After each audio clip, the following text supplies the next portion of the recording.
अपनी बॉडी पे कंट्रोल रखना, जिनमें से एक जाति का नाम है इंटरकोर्स, मतलब फिजिकल रिलेशनशिप अपने वाइफ के साथ, जैसे हम बोलते हैं। अगर आपकी सेक्स लाइफ के ऊपर आपका कंट्रोल नहीं, आप अपनी चुनौतियां कभी निगल नहीं पाओगे। ये प्रभु ने मुझको बोलने के लिए बोला आपको। अगर आप व्यभिचारी हो, आपकी मुश्किलें आपको निगलने वाली बहुत जल्दी। अगर आपकी बॉडी के ऊपर आपका कंट्रोल नहीं, तो ये आपको निकलने वाली है बहुत जल्दी। तो वो सिम्टम जो आपकी बॉडी में, कैंसर भी हो सकता है और सिंपल दर्द भी हो सकता है, वो कैंसर में बदलना शुरू होते हैं जब ये पाप आपकी जिंदगी में होते हैं। जब सैमसंग दलीला के साथ सो रहा था तो दलीला ने कहा, मुझको बता ना, तू कैसे पकड़ा जा सकता है, तेरी स्ट्रेंथ का राज क्या है? कहता, कोई नई रस्सियों से मुझे बांधे, 7 रस्सियों से तो मैं बंध जाऊंगा। उसने 7 रस्सियां ली और बांध दिया और बोला पुलिस को, आ जाओ। जैसे ही वो आए, उसने कहा, सैमसंग पुलिस भी आ रहे हैं। उसने झटका और वो टूट गया।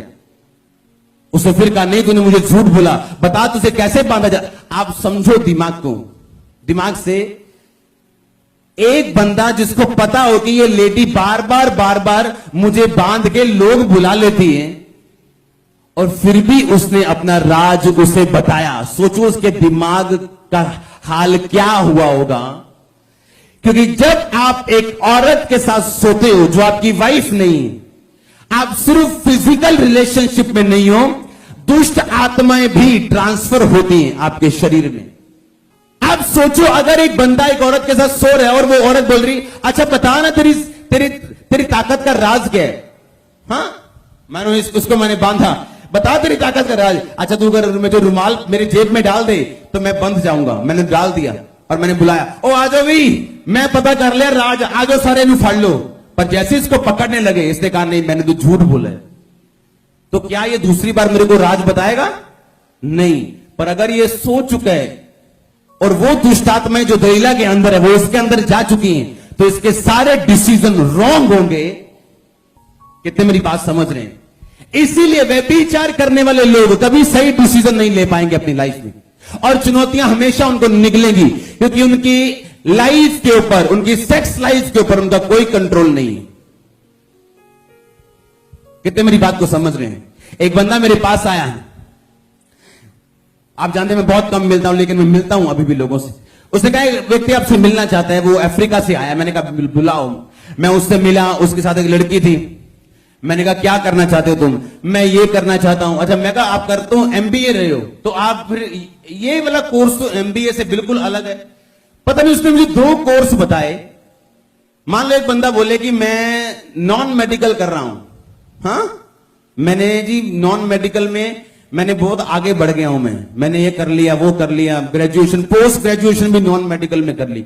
और बाद में वो बंदा बोले कि मैंने कंप्यूटर का डिप्लोमा करना है जी, या बाद में वो बंदा बोले मैंने आर्ट्स पढ़नी।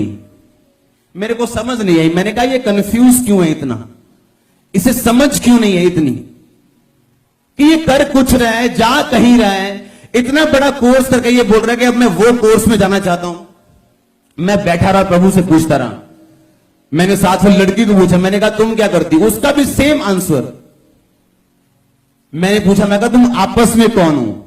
कहते हैं हम बॉयफ्रेंड गर्लफ्रेंड हैं। मैंने कहा अब ठीक है, अब मुझे समझ आई कि तुम लोग कंफ्यूज क्यों। क्योंकि जब तुम मैरिज के पहले सेक्स करोगे, सोओगे, परमेश्वर तुम्हें बुद्धू बना के, मूर्ख बना के रखेगा इस दुनिया में, और तुम्हारी मूर्खता दुनिया का कोई काउंसलर ठीक नहीं कर सकता। तुम्हें जितना मर्जी समझाओ, नहीं ये कोर्स ठीक नहीं है, उसको लगेगा नहीं यही कोर्स ठीक है, क्योंकि बाइबल बताती है कि झूठ बोलने वाली दुष्ट आत्मा उस व्यक्ति का पीछा करेगी जिसकी जिंदगी में ये पाप होगा।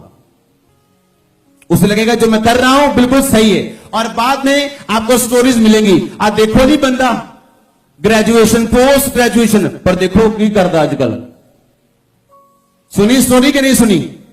हाँ, क्यों? क्योंकि पीछे एक ऐसी स्पिरिट है जो आपको मालूम नहीं कहां से आई। आप सिर्फ यही देखोगे, देखो जी ग्रेजुएशन करके भी ये हाल है, देखो जी पोस्ट ग्रेजुएशन करके भी ये हाल है, देखो जी आ वाली पढ़ाई करके भी ये हाल है। हालेलुया। क्या सुलेमान को परमेश्वर ने दर्शन नहीं दिया? बोलो, दिया कि नहीं दिया? क्या उसको सपने में वो बुद्धि नहीं दी जो आज तक किसी को नहीं दी? दी कि नहीं दी? क्या वो सबसे सामर्थी राजा नहीं था? हां, क्या उसने परमेश्वर को अपनी आंखों से नहीं देखा था? क्या ये वाला देखना नहीं, टेस्ट करना, देखा था कि नहीं देखा था? तो फिर भी लिखा वो मूर्ति पूजा में फंस गया। क्यों?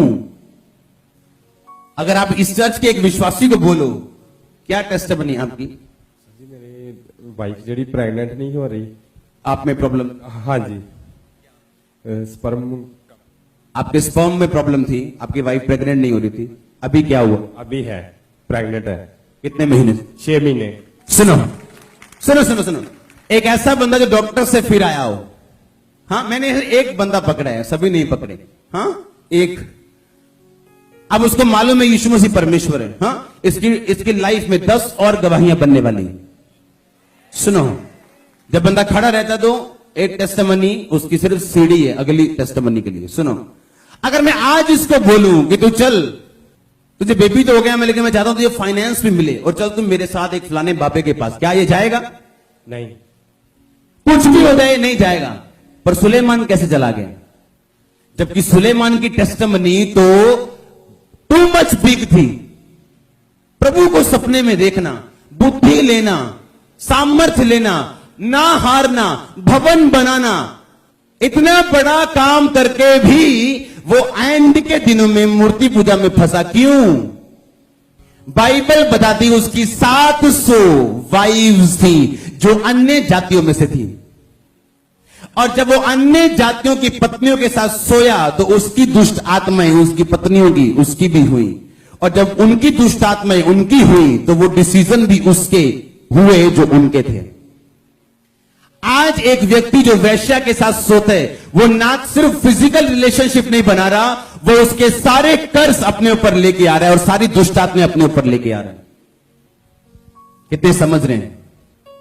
ऐसा क्या हो गया सुलेमान को कि सब कुछ देख के भी वो बिगड़ गया? आप शारीरिक तरीके से तो बच सकते हो, कि नहीं जी मैं तो बड़ा बुद्धिमान हूं जी, मैं तो वैश्या के पास ऐसे जाता ही नहीं हूं, मैं तो बड़े सिस्टम लेके जाता हूं। आप शारीरिक बीमारी से तो बच जाओगे, आत्मिक बीमारी से कैसे बचोगे? दुष्ट आत्मा से कैसे बचोगे? इसीलिए आप टूटे हुए और बेकार हो चुके हो। कितने मेरी बात को समझ रहे हैं? इसलिए हर वो व्यक्ति, पहला कुरिन्थियों 6 उसकी 9 उसकी 10 आयत में लिखा, ना वैश्यागामी, ना पर स्त्रीगामी, ना लुच्चे, ना मूर्ति पूजक, ना लोभी परमेश्वर के राज्य में प्रवेश करेंगे। ये लोग प्रवेश नहीं कर पाएंगे। ना वैश्यागामी, ना पर स्त्रीगामी, ना पुरुषगामी, ना गे, ना लेस्बियन, ये सब परमेश्वर के राज्य में प्रवेश नहीं कर पाएंगे। या तो आपका एनिमी आपको निकलेगा या आप उसको निकलोगे।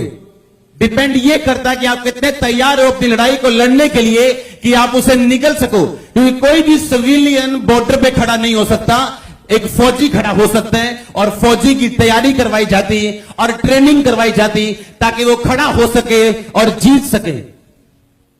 इन 6 जातियों में से एक जाति का नाम है खाना, एक जाति का नाम है इंटरकोर्स, एक जाति का नाम है स्लीप, सोना। हर वो विश्वासी जिसको नींद बड़ी प्यारी है, वो अपनी मुसीबत को कभी निगल नहीं सकता।